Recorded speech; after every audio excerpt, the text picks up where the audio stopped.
Praise the Lord. இன்றைக்கான வேத பகுதி, நீ கர்த்தருடைய கையில் அலங்காரமான கிரீடமாய் இருப்பாய். ஏசாயா 62 அதிகாரம் 3 Thou shalt also be a crown of glory in the hand of the Lord. Isaiah chapter 62 verses 3. இன்றைக்கி தேவன் உங்கள்கிட்ட சொல்கிறாருங்க, மகனே, நீ என்னுடைய கையில் ஒரு அலங்காரமான கிரீடமாக இருப்ப அப்படின்னு சொல்லி. அப்படின்னா என்னன்னு சொல்லி நினைக்கிறீங்களா? அவ்வளோ ஒரு ப்ரீசியஸ்ங்க நீங்கள். உங்களை தேவன் ஒரு கிரீடம்ன்றது ஒரு ராஜாக்கிட்டேயோ ராணிக்கிட்டேயோ இருக்கிறது தான். அப்படி ஒரு ராஜாக்களாகவும் ராணிகளாகவும் நம்மளை தேவன் பார்க்குறேன் அப்படின்னு சொல்லி சொல்கிறாருங்க. அப்படிப்பட்டவரை நம்ம என்ன பண்ணணும்னா, ஒவ்வொரு நாளும் துதித்து அவருடைய நாமத்தை மகிமைப்படுத்தணும், அவரை கனப்படுத்தணுங்க.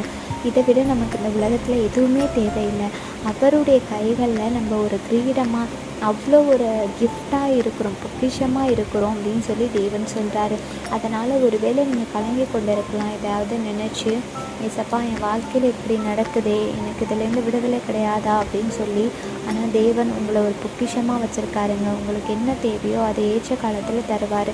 அன்புள்ள தகப்பனே, நீர் கொடுத்த அந்த வார்த்தைக்காக நன்றி ராஜா. நீங்கள் உங்களுடைய கைகளில் எங்களை ஒரு கிஃப்டாக வச்சுருக்கீங்க, ஒரு பொக்கிஷமாக வச்சுருக்கீங்க, அலங்காரமான கிரீடமாக வச்சுருக்கீங்க. அதற்காக உங்களுக்கு நன்றி. இயேசு நாமத்தினாலே ஆமென்.